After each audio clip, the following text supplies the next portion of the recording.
طرف 21 سالشه میاد میگه که خب من الان چیکار کنم، وای میخوام برم کار کنم و وای میخوام تو فلان حوزه منو مثلا جدی بگیرن و بعد با 21 سالگی 22 سالگی خودم مقایسه میکنم و با خودم یه سری ای کاش دارم که میگفتم ای کاش من وقتی برگشتم به اون سن برگشتم چه میتونستم برگردم این کارا رو میکردم.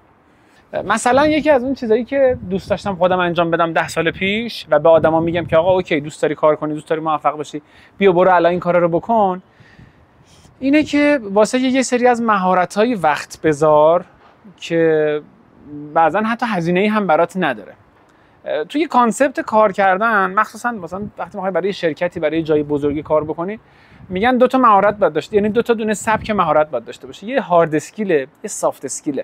مثلا ما که کار تولید محتوا می‌کنیم، فیلم برداری، چه می‌دونم مسلط بودن به انواع دوربین سونی، انواع لنزها، نورپردازی، چیدمان، تا استفاده از برنامه‌های ادیت، پریمیر، افتر افکت، ادیت مناسب، ادیت صحنه‌ها، ادیت سکانس‌های مناسب، همه اینا باید آشنایی داشته باشه. اینا میشه چی؟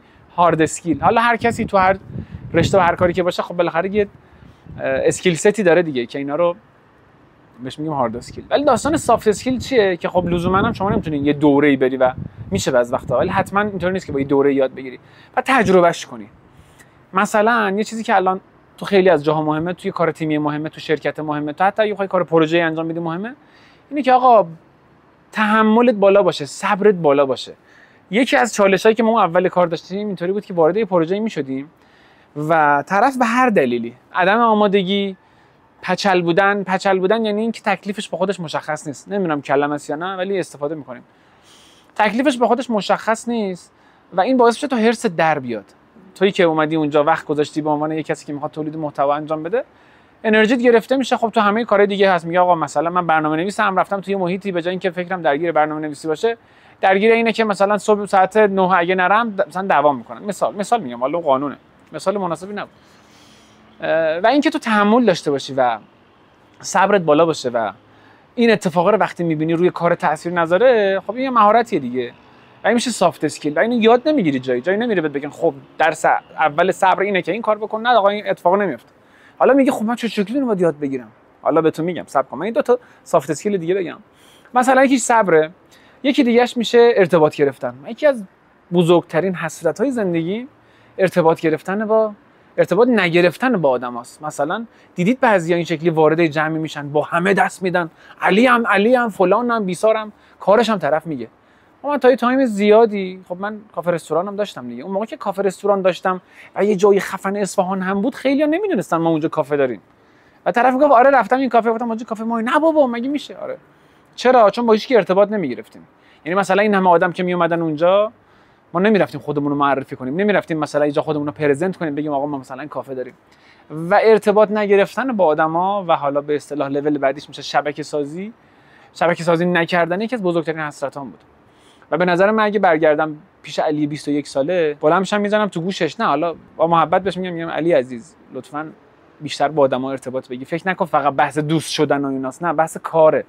اگه یه شبکه گسترده‌ای داشته باشی از آدمایی که مهارت‌های مختلفی دارن، از آدمایی که ارتباطات مختلفی دارن، بعدها خیلی به کارت میاد. پس شد صبر و شبکه سازی و عصبانی نشدن هم همون صبر میشه.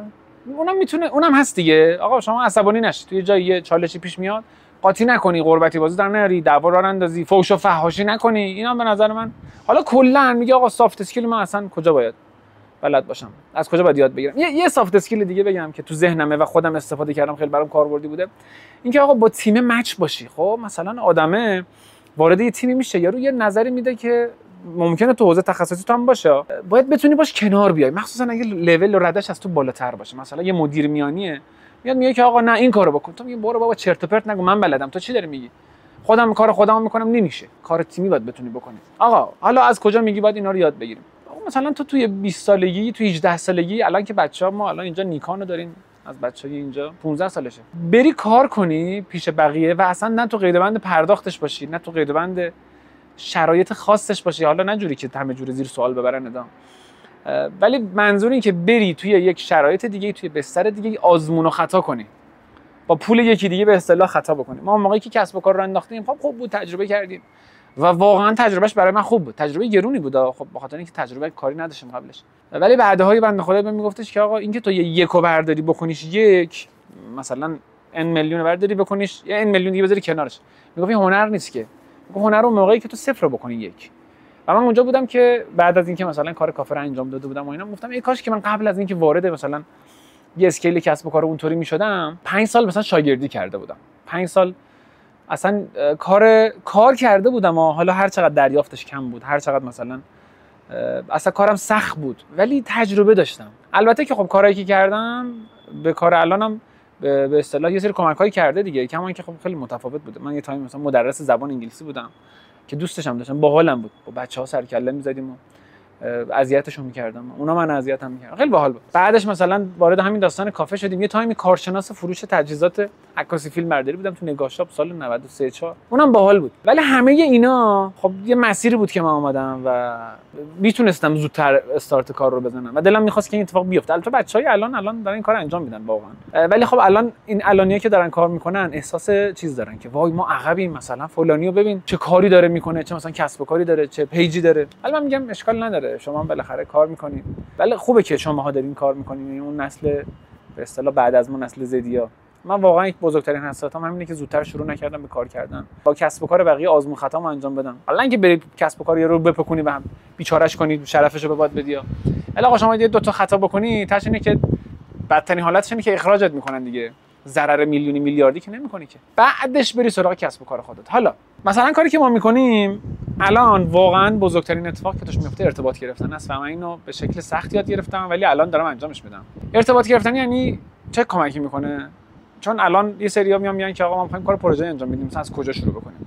از بچه‌هایی که من دیدم حالا کار ادیت میکنن، کار تصویر میکنن، طرف میگه خب من مهارت ادیت بلدم خوب فلان، خب اوکی تو الان رفتی سر پروژه، بعد یارو میگه خب بیا من میخوام فلان ریلو بگیرم، بعد تو ریلو میبینی مثلا سناریوش اوکی نیست، با چه فرمتی قراره تصویر برداری بشه، اصلا این چه کمکی میکنه به یارو؟ و همه این مهارت هست که یارو ممکنه جذب تو بشه. در نتیجه تو وقتی همه اونها رو نداری یا اون تیم رو نداری، خب طرف سخت‌تر اعتماد میکنه دیگه. پس برمیگردیم دوباره به اون حرف اول من که مرحله اول شما باید بیای با یه شرکتی کار بکنی، آزمون خطا بکنی، با یه تیمی کار بکنی، آزمون خطا بکنی و اصلا دنبال کار سنگین نباشی. اولش بخوای بری مسئولیت قبول بکنی، یه پروژه دست تنها برداری. این که یه توی سن و سال کمتر یه مهارت‌های بیشتری رو تجربه کرده باشی، یه سری اتفاقی برات رخ داده باشه، به نظر من خیلی ارزشمندتره تا اینکه بخوای صرفاً تا یه سنی پولدار شده باشه. اگه آقات پول داره که داستانش فرق میکنه، ولی خودت دیگه آقا یه مسیریه دیگه. بعدم یه چیزی جالبی که من چند وقت پیش داشتم یکی از رفیقام میگفتم، مثلا یه کمی از من کوچیک‌تر، احساسش این بود که خیلی تلاش کرده، بعد وای چقدر مثلا من سختی کشیدم و چه مسیرایی رفتم. گفتم آقا شما الان مثلا شغلت فروش یه سری لوازم تخصصی مثلا صنعتی و اینا بود، گفتم چقدر وقت تو این حوزه داری فعالیت میکنی؟ 2 ساله. پس چی میگه من خیلی؟ نه قبلش خب قبلش هر کاری کردی که ربطی به این داستان نداشتی که، یه مسیری اومدی آزمون خطا کردی، راهتو پیدا کردی، الان داری انجام میدی دیگه. پوینت حرفم اینه که شما مثلا اگه بری رزومه یه سری از آدمای خفنو ببینی، طرف مثلا میبینی 35 سالشه، رئیس فلان شرکته، واه چقدر مسئولیت، چقدر آدم زیر دسته، چقدر اونایی که یه سری جایگاه به دست آوردن، نه اونایی که صرفاً به واسطه یک کسب و کار خانوادگیشون یه چیزی بهشون رسیده. میبینی که مثلا یهودی 8 سال فلانجا داشته فلان کارو میکرده، 10 سال 15 سال داشته یه کار، بعد از سن کم هم مثلا شروع کرده داشته فلان کارو واسه شرکت دیگه میکرده. بعدم اگه ببینی از اول طرف نمیره مثلا مدیر بشه، نمیره مثلا یه سمت مهمی بهش بدن، نمیره مثلا 0 تا 100 کار دستش بدن، اومده صفر کار، یه کارشناسی بوده، یه کارآموزی بوده، پله پله اومده بالا، بعد شده اون آدم خفنه. حالا تو کارهای غیر شرکتی و آزادم همینه به نظر من، تو کار ما مخصوصا. مثلا من خود من حالا تایم زیادی نیست تو این حوزه دارم فعالیت میکنم، ولی فکر میکنم بعد یه سالی بگذره، مثلا آقا 5 سال بگذره، 10 سال بگذره، هر کاری که شما 5 سال 10 سال انجام بدی به نظرم جواب میده. نمیده؟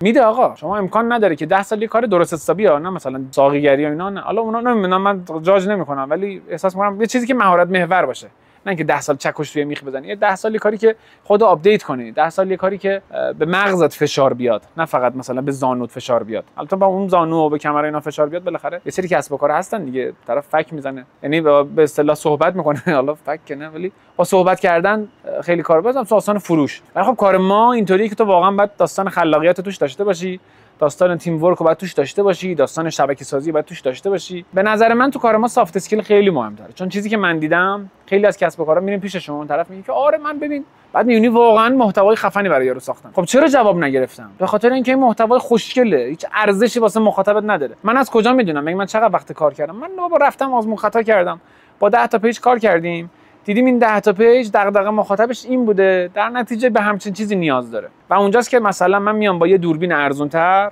از طرف ویدیو میگیرم، فیدبکش بهتره. چرا؟ چون فقط مهارت هارد نبوده، هارد اسکیل نبوده، سافت اسکیل بوده. داستان فروش فکر می‌کنم ترکیبی از هارد اسکیل و سافت اسکیل، چون مثلا ما تو کارمون، یعنی اون سایدی که ما توش برنده بودیم این بوده که ما فقط بحث محتوا مطرح نبوده، بحث این مطرح بوده که ما بتونیم مخاطب تو رو جذب بکنیم. خیلی کلامم شاید یه تیکه نبود، بعد ببخشید، من خیلی بهش فکر کردم، یعنی کل این یک هفته گذشته داشتم به موضوعات مختلف فکر می‌کردم، یه 100 تا تاپیک نوشتم، کلی ویدیو دیدم در رابطه با همین سافت اسکیل هارد اسکیل. اولشه و خب برای اینکه همه اینا یه مقداری توی ذهن من بیشتر بشینه و من راحت‌تر بیام به اصطلاح جلوی دوربین بداهه و در رابطه با محتوایی که خودم تجربه کردم صحبت بکنم، قطعا طول میکشه. در نتیجه به بزرگی خودتون ببخشید عزیزانی که دارید میبینید. صرفا فکرم اینه که اون درد و دلی که با خیلی‌ها انجام میدم بتونم بیام جلوی دوربین بگم، احساس کنم برای آدما مفیده و خب دوست دارم بیام جلوی دوربین صحبت بکنم و خب برام خیلی جذابه. که دوست داشتین و اگه منو میشناسید که خب لایک و سابسکرایب بکنید لطفاً از اونجایی که منو میشناسید. اگه نمیشناسید این دو تا ویدئویی که دارم میذارم ببینید، اگه خوشتون اومد لایک و سابسکرایب کنید دیگه. تعداد ویدیوام که بعد بیشتر بشه ان شاءالله بیشتر اصرار میکنم بهتون برای لایک و سابسکرایب. ولی در حال حاضر من دارم یه چالشی رو میگذرونم، چالشی رو انجام میدم که توسط علی عبدال که یکی از این یوتیوبرای به اصطلاح توسعه فردیه یا اشتباه نکنم باحال ویدیوهای آموزشی میذاره که مثلا این کارو کردم اینا. میگه آقا تو بیا واسه یه رشد فردی خودت اصلا ویدیو یوتیوب بگی، اصلا مهمم نیست کسی ببینه، صرفا من دارم 7 تا ویدیو میگیرم با تاپیکایی که صرفا با یه سری با یه سری موضوعاتی که با آدمای مختلف صحبت کردم و برای آدما جذاب بوده این موضوع و به واسطه اینکه میخوام این محتوا رو جلوی دوربین بگم دارم براش بیشتر تلاش میکنم، بیشتر فکر میکنم، بیشتر مطالعه میکنم، بیشتر ویدیو میبینم و این به نظر من به خود من کمک میکنه و امیدوارم برای شما هم مفید باشه چون داره به من کمک میکنه. و این چالش 7 تا ویدیو رو دارم انجام میدم که این ویدیوی دومیه. اگه پیشنهادی دارید برای ویدیوی بعدی، حالا من خودم خیلی سابجکت تو ذهنمه، بهم بگید توی کامنت ها. اگه تا اینجا دیدید که جاتون اینجاست، اگرم ندیدید که خب طولانی بوده، طبیعیه، ما بالاخره کار خاصی نمی‌کنیم، احتمالاً ادیتش هم ساده است، ادیت عجیب غریب قراره روش بزنم چون تایمشو ندارم و اینکه خیلی میخوامتون تکریم.